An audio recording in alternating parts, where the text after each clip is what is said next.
Hey everybody, today we're talking about Fantastic Four life story. Hey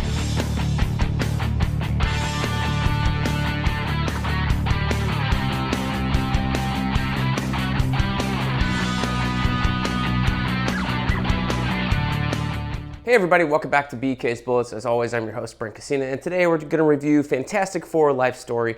I did an overview of this book on the channel, so if you want to get a better look about the inside art and all that, go and watch that.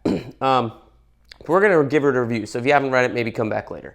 Fantastic Four life story follows up on the idea of Spider-Man life story written by Chip Zdarsky, where you're taking the entire comic book history of a certain title or character and putting it into the real world or real time as far as the publishing timeline goes. So Fantastic Four was first published in the 1960s. They've been around for 7 decades now almost. So this is 6 issues going over the first 6 decades of their history, trying to tie it all into one big story. At least that's what the life story thing was when Chip Zdarsky did it. Here we have Mark Russell doing the writing, and his idea of a life story is a little bit different than what I was expecting. He takes the idea of Reed finding Galactus and making Galactus this threat that's ever looming over their life, as opposed to one of their first main adventures in the 1960s.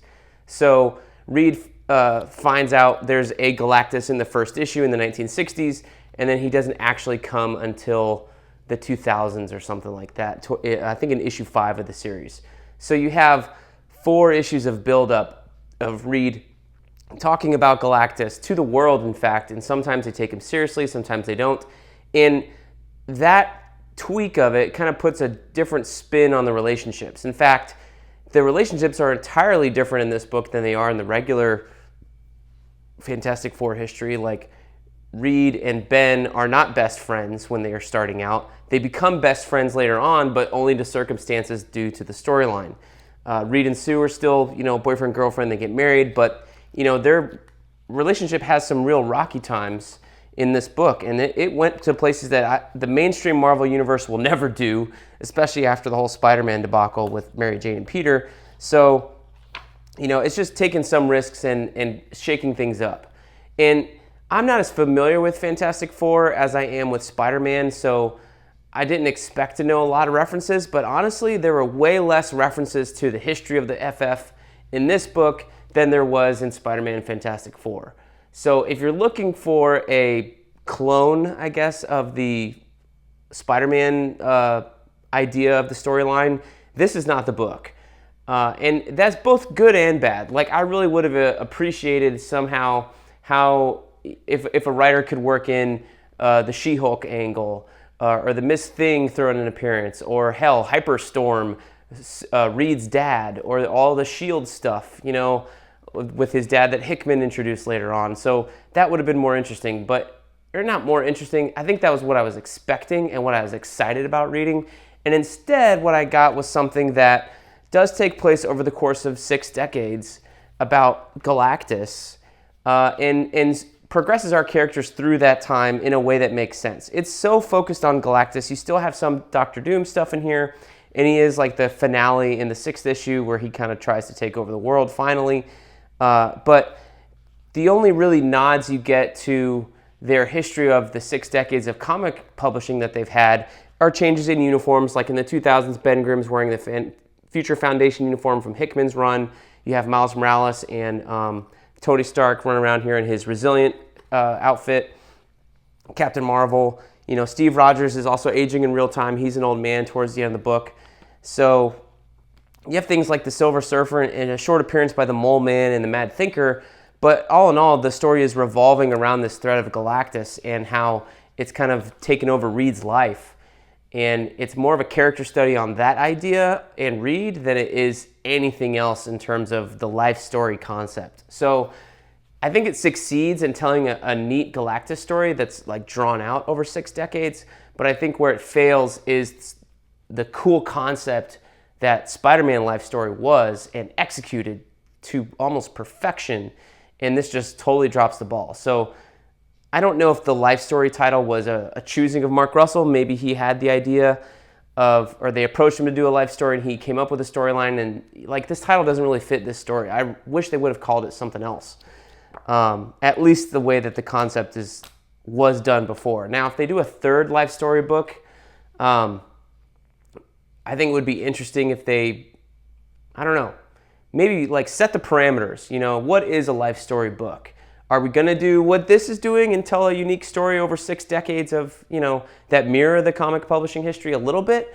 Or are we going to do like this, try and do this really cool rehash of history like Spider-Man Life Story did? So I feel like they got to set the parameters a little bit. But Spider-Man Life Story did tell its own thing. Like, there were some really cool moments, but it was more single issue focused every time and passing those times, whereas this book, every issue takes place in a certain decade, but it's almost as if it's like, you know, a year's time in that decade. It doesn't jump around as much as the Spider-Man one, or the Spider-Man one had a significant adventure that represented everything that happened, that was published in that decade, and this one doesn't even acknowledge some of the weird Fantastic Four history that we've seen in comic books. So I think that's kind of where it's a letdown. What's not a letdown is the artwork. Sean Isaacse, I'll go with. He's currently on Green Arrow with Joshua Williamson right now. His artwork in here is phenomenal. If anybody deserves the most praise, it's him. There's so much detail. He does the Kirby stuff really cool. All the characters look different. He's got great expressions. You know, you also have Claw in here. You've got Black Panther. You have Johnny Storm. Galactus' design looks great. Literally, he's one of these guys that is one of the few people I've seen that can actually draw different faces. At least that's what it looks like here in this book. And everything is so slickly rendered and illustrated that he's an artist I'm going to start following and paying attention to the way that other people follow David Finch or Jason Fabok. I think he's a new superstar in waiting, and it's just maybe another different book or two. Once this Green Arrow run ends, he's going to blow up into something big, let me tell you. I really, really loved his artwork. If you like Valerio Schiti or Schiti, if you like any of the guys, who did the Blood Hunt miniseries, if you like Giuseppe Camicoli, like, he fits in that kind of detailed, beautifully rendered art style. That's not Jim Lee scratchy, not Stegman scratchy, anything like that. It's wonderful. It's classic. It's new and it's fresh, but it works for all these different time periods in the story.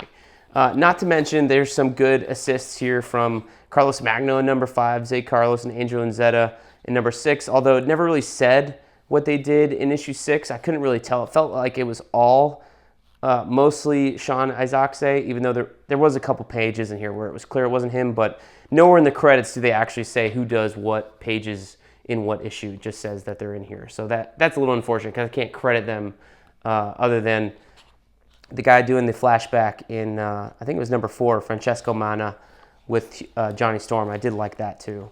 So yeah. So I think the best thing I can say about it is it's a neat story. I love the art.